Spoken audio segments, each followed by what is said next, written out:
Mereka menyangka iblis itu yang tidak terlihat, padahal iblis yang dimaksudkan adalah Yudas. Siapa yang paham itu? Barnabas, pengikut Nabi Isa yang paling jeli dan cerdas. Dialah yang menuliskan kembali Injil yang benar, sehingga disebutlah Injil Barnabas, yang kemudian dituliskan kembali oleh Ashabul Kahfi. Siapa yang menulisnya? Ashabul Kahfi. Pimpinan Ashabul Kahfi, Maximilianus. Bapak Ibu yang dirahmati Allah, terungkap semua misteri ini kan, semua fitnah sejak zaman Nabi Musa sampai Nabi Isa.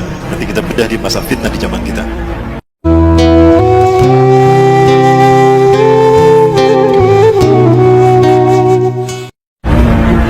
Dia Dajjal. Di zaman Nabi Isa berganti nama menjadi Yudas Iskariot. Nabi Isa lahir karena mujizat Allah kan, kalimatullah, disebutnya kalimatullah karena lahir karena kalimatullah.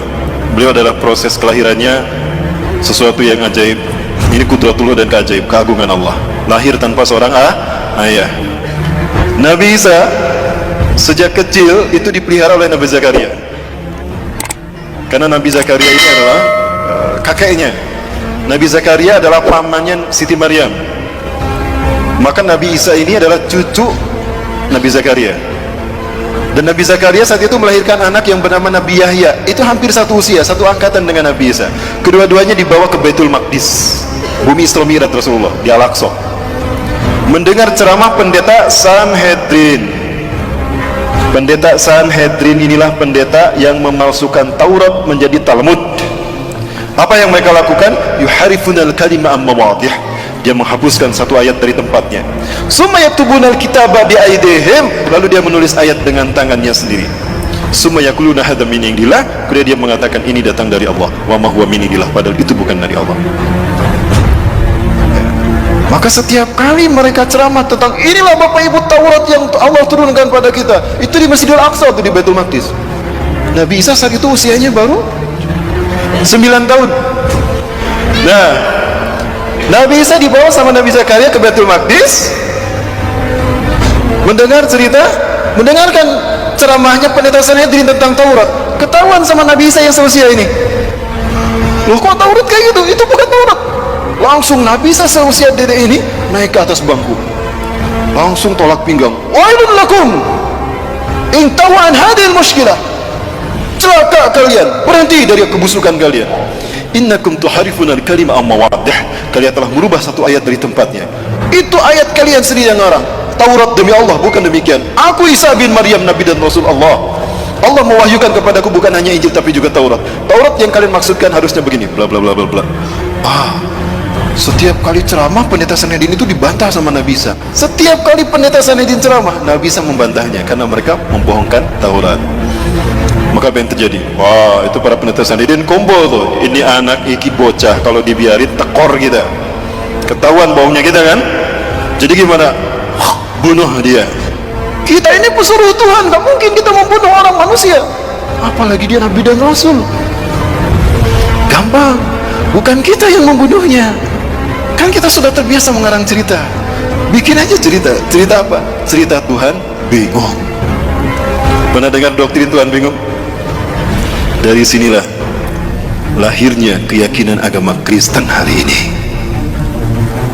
Dikarang cerita Tuhan bingung, disebarkan kepada manusia, maka jadi agama sekarang. Kenapa Tuhan bingung? Bingung mikirin Nabi Adam. Udah jelas jangan dipetik tuh buah pohon kayu, dipetik sama Siti Hawa kan, lalu dimakan. Tuhan marah saat itu, Tuhan murka ketika Tuhan akan menghukum Adam. Aduh, kasihan Adam. Adam tuh manusia, jangankan Adam, alam semesta aku sentil hancur, apalagi Adam. Maka bingung Tuhan. Kok Tuhan bingung? Inilah jahatnya, inilah sesatnya mereka. Akhirnya Tuhan menemukan ide. Eureka, kata Tuhan, aku ini kan Tuhan. Tuhan immortal, tidak mati. Kalau gitu aku saja yang dihukum. Bapak Ibu, saya sedang menceritakan satu mata ini, dan ini Dajjal. Kita tahu pada akhirnya Samiri di zaman Nabi Musa Dajjal, dan di zaman Nabi Isa Dajjal berganti nama Yudas. Kenapa dia berganti nama? Untuk menyembunyikan identitasnya, dan dia berganti-ganti kostum. Inilah Dajjal. Lalu kapan nanti Dajjal muncul? Saya sampaikan untuk masa kita ya Bapak Ibu sekalian. Hanya Allah yang tahu. Rasulullah memberikan ciri-cirinya. Nah, ciri-ciri itu yang akan kita bahas tuntas. Tuhan Tuhan bingung tadi. Akhirnya gimana? Aku kan Tuhan, aku tidak mati. Kalau gitu aku saja yang menggantikan Adam, jangan Adam yang dihukum. Jibril, sini Jibril. Catat Jibril, bikin maklumat Tuhan. Baik Tuhan. Jibril buka laptop, ketik tuh maklumat Tuhan ;2. Sampun Tuhan. Tulis Jibril, nomor 1, Tuhan menjelma menjadi manusia. Ilahul Mubasyar. Baik Tuhan, maklumat Tuhan ;2. Nomor 1, Tuhan menjelma menjadi manusia. Saya siap membantah, menghujahkan ini. Jika ada orang-orang non-muslim, Kristen yang tersinggung, silakan berdebat dengan saya. Ini studi saya Bapak Ibu tentang Kristologi. Ya. Kemudian apa? Ketika Tuhan berpikir akan menjelma menjadi manusia, Tuhan bingung bagaimana turun ke bumi. Kalau turun begitu saja simsalabim, tring ada, manusia nggak akan percaya. Oh, berarti Tuhan harus menjelma menjadi manusia, lahir secara normal. Jibril, nomor 2 Jibril. Baik Tuhan, apa Tuhan? Tuhan lahir secara normal. Baik, maklumat nomor 2, Tuhan lahir secara normal. Bingung lagi Tuhan, kalau Tuhan lahir secara normal, lah siapa wanita yang layak melahirkan Tuhan? Jibril ngasih masukan sama Tuhan. Masya Allah, inilah jahatnya, sesatnya Sanhedrin. Ini mereka mengarang cerita ini. Tuhan, boleh saya interupsi ngasih masukan? Oh, apa itu Jibril? Gini Tuhan, Engkau pernah mengutus saya ke Bethlehem, ke Nazaret. Di Nazaret ada seorang wanita suci Tuhan. Dia belum pernah mengotori dirinya dan kesuciannya. Hidupnya hanya untuk ibadah kepadamu Tuhan. Siapa Jibril? Masa Tuhan tidak tahu? Nah, ini sesatnya mereka kan. Apa kata Jibril? Maryam Tuhan, Maryam binti Imran. Dia wanita yang hidupnya suci hanya untuk beribadah padamu. Betulkah Jibril? Iya Tuhan. Aneh, Tuhan tidak tahu. Kurang update rupanya Tuhan dalam cerita ini. Maka apa kemudian kata Tuhan? Jibril, ihbit jawab, beli Maryam li'annani sa'ampuh min ruhi ilaiha. Jibril, turun kamu ke Maryam, sampaikan pada Maryam, kalau aku akan meniupkan sebagian ruhku ke dalam rahimnya. Maka Maryam pun hamil mengandung Yesus Kristus, melahirkan sang penebus dosa. Tuhan lahir menjelma menjadi manusia untuk menebus dosa Adam, artinya menebus dosa manusia. Maka Tuhan harus mengorbankan dirinya demi dosa, menebus dosa manusia, agar bukan manusia yang dihukum. Inilah cinta kasih Tuhan. Betul tidak Bapak Ibu? Dari sini lahir doktrin agama ini kan? Allahu Akbar. Cerita ini pun dikarang, disebarkan kepada raja-raja Herodes, raja-raja Romawi. Yang terhasut saat itu adalah Herodes. Maka semuanya faham kalau Nabi Isa itu adalah Tuhan yang menjelma menjadi manusia. Makanya mereka mengatakan Innallaha Isa ibnu Maryam. Laqad kafara alladziina qalu Innallaha Isa ibnu Maryam. Surat Al-Maidah ya. Sungguh kafirlah orang yang mengatakan Allah itu Isa bin Maryam. Nah, ini dari kalangan orang-orang ini, pendeta Sanhedrin yang di zaman Nabi Zakaria mereka memasukkan Taurat menjadi Talmud. Dan ini bujuk rayu siapa? Dajjal. Kemudian Bapak Ibu yang mati Allah, maka ketika cerita ini disebarkan, fahamlah Nabi Isa kalau nyawanya terancam. Maka Nabi Isa pergi meninggalkan Palestina, meninggalkan Yerusalem, meninggalkan Al-Quds, mengembara. Saat itu usianya genap 12 tahun. Mengembara Nabi Isa alaihissalam. Ada satu kaum di mana kaum itu banyak yang buta sejak lahir, diobatin oleh Nabi Isa alaihissalam. Bismillahirrahmanirrahim. Diusap, sembuh. Masaha yamsahu masihan wa mashatan. Mashan wa mashatan. Diusap, mengusap itu masaha. Maka orang yang mengusap disebut masihun al-masih. Man anta? Kaifa tastati an tusliha hadal ain? Siapa anda? Bagaimana anda bisa menyembuhkan kedua mata saya ini? Aina ya? Apa kata beliau? Aku Isa bin Maryam, aku Nabi dan Rasulullah. Berimanlah kepadaku. Engkau Nabi dan Rasulullah? Iya. Allah telah mengutusku menjadi Nabi dan Rasul bagi kalian. Dijelaskan dakwah Nabi Isa. Berimanlah mereka. Salah satu dari mereka yang beriman bernama Barnabas. Mengembara lagi. Ketika mengembara lagi, ada pula kemudian ada yang beriman lagi. Di antara mereka ada yang penyakit sopak belang, diusap oleh Nabi Isa. Bismillah, dengan kodrat Allah, dengan izin Allah sembuh tuh. Bismillahirrahmanirrahim. Masaha yamsahu, diusap, sembuh. Kenapa anda bisa menyembuhkan? Demi Tuhan, bukan manusia yang bisa menyembuhkan ini. Aku manusia, aku Isa bin Maryam. Hati-hati, aku Isa bin Maryam, Nabi dan Rasul kalian. Dakwah mereka, didakwahi mereka sama Nabi Isa. Berimanlah mereka. Salah satu di antara mereka bernama Yakobus. Terus berdakwah tuh kemana-mana. Di antara mereka beriman semua. Kemudian ada 12 orang yang kemudian menjadi murid Nabi Isa alaihissalam. Kemanapun Nabi Isa pergi, mereka menemaninya. Itulah yang kita kenal dengan sebutan Hawariyun. 12 orang. Nah, ini Bapak Ibu sejarah Nabi Isa. Nah, Dajjal masuk ke tengah-tengah Hawariyun. Jumlah mereka yang tadinya 12 menjadi 13. Siapa dia? Yudas Iskariot. Dajjal dia, Bapak Ibu. Hati-hati kalian, iblis telah masuk ke tengah-tengah kalian, kata Nabi Isa. Hati-hati, iblis ada di tengah-tengah kita. Mereka menyangka iblis itu yang tidak terlihat, padahal iblis yang dimaksudkan adalah Yudas. Siapa yang paham itu? Barnabas, pengikut Nabi Isa yang paling jeli dan cerdas.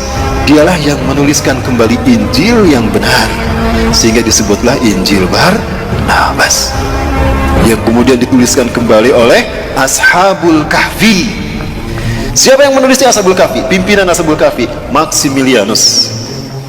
Bapak Ibu yang dirahmati Allah, terungkap semua misteri ini kan, semua fitnah sejak zaman Nabi Musa sampai Nabi Isa. Nanti kita bedah di masa fitnah di zaman kita. Di zaman Nabi Muhammad ada sosok yang diduga Dajjal. Dia bernama Ibnu Soyad. Ciri-cirinya mirip Dajjal, tapi ternyata dia bukan Dajjal. Ya. Rasulullah belum pernah bertemu Dajjal. Yang pernah bertemu dengan Dajjal adalah Tamim Ad-Dari, seorang sahabat dari Persia, sekampung dengan Salman Al-Farisi. Dia adalah seorang pelaut. Dia melihat Dajjal dengan mata kepala sendiri.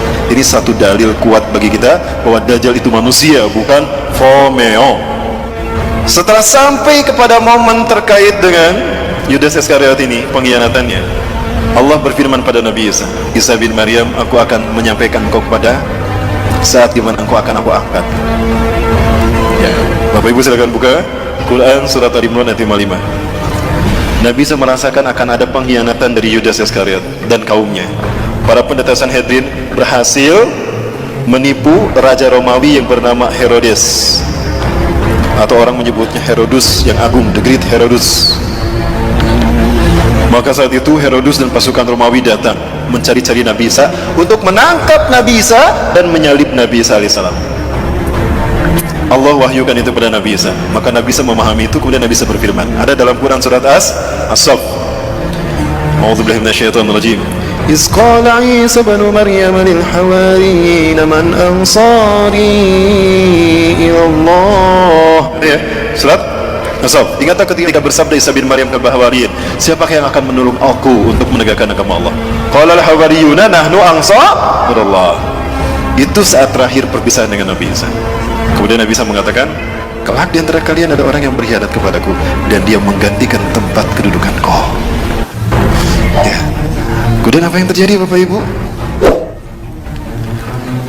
Datanglah seseorang kepada Nabi Isa dan kaumnya Hawariyun. Intabi wa antum, intabi wa antum. Bersembunyilah kalian, bersembunyilah kalian. Wa anta ya Masih Nabi Allah. Anda juga ya Nabi Allah. Anda harus bersembunyi. Kenapa? Sesungguhnya Herodes dan tentaranya Romawi dan juga para pendeta Sanhedrin sekarang datang untuk menyangkap Anda dan menyalib Anda Tuanku. Maka Nabi Isa kemudian memerintahkan kaumnya bersembunyi, termasuk Nabi Isa pun bersembunyi. Bersembunyilah semuanya. Nah, Herodes bilang, aku tahu kalian bersembunyi di sekitar sini. Begini saja, kata Herodes, aku tawarkan dengan bijaksana. Siapa di antara kalian yang mau memberitahukan di mana Al-Masih bersembunyi? Aku tidak akan menangkap kalian. Yang aku butuhkan Al-Masih. Siapa di antara kalian yang mau memberitahukan kepadaku di mana Al-Masih bersembunyi? Aku akan berikan dia sepertiga harta kerajaan Pontius Pilatus atau harta kerajaan Herodes, dan aku akan mengangkatnya sebagai patih kerajaanku. Yudas Iskariot, Dajjal. Aku butuh kekuasaan untuk mempengaruhi manusia, dan aku butuh harta untuk keliling dunia. Kalau gitu aku saja yang memberitakan. Pucuk dia cinta ulam. Tiba kata dia, keluarlah dia berbicara kepada Herodes, ya, berbicara kepada siapa? Herodes, Raja Romawi. Aku tahu di mana Al-Masih bersembunyi. Ikuti aku. Ketika dia akan masuk ke tempat Nabi Isa bersembunyi, di situ Allah berfirman kepada Nabi Isa. Quran surat Ali Imran ayat 55. Iz qala Allahu ya Isa, iz qala, ingatlah ketika berfirman, ingatlah Muhammad qala ketika berfirman. Siapa? Allah. Ya Isa, hai Isa, ini mutawaffika. Kalimat mutawaffika, wafat itu bukan berarti mati. Sesungguhnya aku akan mewafatkan kau. Itu artinya bukan mematikan kau. Wafat tidak selamanya artinya mati. Di dalam surat Al-An'am ayat ke-60 Allah berfirman, a'udzubillahi minasyaitonir rajim, wa huwal ladzi yatawaffakum bil-lail wa ya'lamu ma jarahtum fil nahar. Dialah Allah yang telah menidurkan engkau di waktu malam, dan Allah mengetahui apa yang kalian lakukan di waktu siang. Artinya wafat ini bisa berarti tidur. Berarti Nabi Isa kalimat ini mutawaffika, sesungguhnya aku akan menidurkan kau Isa. Jadi Nabi Isa ditidurkan, tidak dimatikan. Warafuka ilayya, dan aku akan mengangkatmu ke sisiku. Artinya Nabi Isa diangkat dengan fisiknya. Wa mutahhiruka minal ladzina kafaru, dan aku akan membersihkan namamu dari orang-orang kafir. Yang bergelar Al-Masih itu bukan Dajjal, tapi Nabi Isa alaihi salam. Allah tunjukkan nanti, makanya Allah turunkan siapa sesungguhnya yang bergelar Al-Masih dan siapa sebetulnya yang menebar fitnah atas nama Isa bin Maryam. Maka Nabi Isa diturunkan untuk membunuh Dajjal. Di mana Nabi Isa akan membunuh Dajjal? Di Aleppo, Suriah, Damaskus, di Masjid Umawi, masjid yang bermenara putih. Saat itu kaum muslimin akan melaksanakan salat subuh berjamaah. Ketika itu qomat sudah dikumandangkan. Wa imamukum al-Mahdi, imam kalian al-Mahdi, kata Rasulullah. Ini ada dalam syarah Sahih Muslim, syarah Syekh An-Nawawi. Kata Imam Mahdi, "Stawu sufufakum, taruh suatu dulu. Luruskan, dapatkan saf kalian." Ketika sedang meluruskan saf, maka fanazal Isa bin Maryam. Turunlah Isa bin Maryam, memegang sayap dua malaikat ala janahain malakain. Apabila melihat ke bawah bersatuan air tanda beliau telah berwudu. Apabila melihat ke atas, beliau menjatuhkan sesuatu mirip mutiara. Kemudian, maka ketika Yudas masuk, Nabi Isa ada tidak di sini? Tidak ada, karena Nabi Isa sudah diangkat Allah ke langit. Maka ketika Yudas masuk, ditemukan nggak Nabi Isa? Tidak ada. Nah, ketika dia di dalam, dia mengalami apa yang Allah bahas dalam Quran surat An-Nisa ayat 157. Wa qalihim inna qatalna al-Masih Isa ibn Maryam Rasulullah wa ma qataluhu wa ma salabuhu. Ya. Mereka tidak membunuhnya, kata Allah. Berarti mati tidak? Tidak, kan tidak dibunuh. Wa ma salabuhu, dan tidak pula menyalibnya. Berarti siapa yang disalib? Yudas Iskariot. Bapak Ibu, kalau di dalam salibnya Katolik itu biasanya ada tulisan Indri. Ada yang mualaf di sini? Ya, ada tulisan Indri. Ini hurufnya pakai huruf ya. Kalau ditanyakan pada orang-orang non muslim itu, apa arti kata Indri? Saya pernah melakukan. Bertanya kepada seseorang yang mualaf, saya punya jamaah, sahabat, dia sudah masuk Islam. Ketika itu saya tanya, antum tahu apa arti kata Indri? Oh, itu singkatan Yesus orang Nazaret, raja Yahudi. Oh, bukan. Indri itu artinya bukan itu, tapi Indri itu artinya penjelmaan. Ketika Yudas masuk ke dalam, Nabi Isa sudah tidak ada. Pelangap-pelongo dia, loh, kemana Isa? Tadi di sini. Disitulah Allah merubah wajah dan tubuhnya. Allah merubah Yudas Iskariot menjadi Isa bin Maryam. Mereka tidak membunuh Isa bin Maryam dan tidak punya menyalibnya, tetapi mereka diserupakan. Tetapi dia diserupakan oleh Allah untuk Isa bin Maryam. Ya. Maka Yudas dirubah menjadi Nabi Isa. Maka ketika Yudas keluar, siapa yang ditangkap oleh Herodes? Si Yudas. Loh, kok aku yang ditangkap? Lastu Isa, anak Yudas ada jadul kumilai. Kok aku yang ditangkap? Aku bukan Isa, aku Yudas yang menunjukkan kamu tadi. Terus meneng baik, kok Isa kok? Lewat jalur wajah Isa. Suaramu itu suara Isa tuh. Lah, kok aku yang disalib? Ditangkaplah dia, kemudian disalib. Ketika disalib, ditidurkan, dipaku kaki dan tangannya. Dia melihat Nabi Isa diangkat ke langit. Ini bukti kalau Nabi Isa diangkat dengan fisiknya. Maka dia berkata, Eli Eli lama sabakhtani, ada dalam Bible. Tuhanku, Tuhanku, Tuhanku, Tuhanku, kenapa kau tinggalkan aku? Eli itu bahasa Ibrani itu Tuhan. Ya, Eli itu apa artinya? Tuhan. Itu di bahasa Ibrani, di Romawi sana. Nah, jadi siapa yang disalib? Nabi Isa apa Yudas?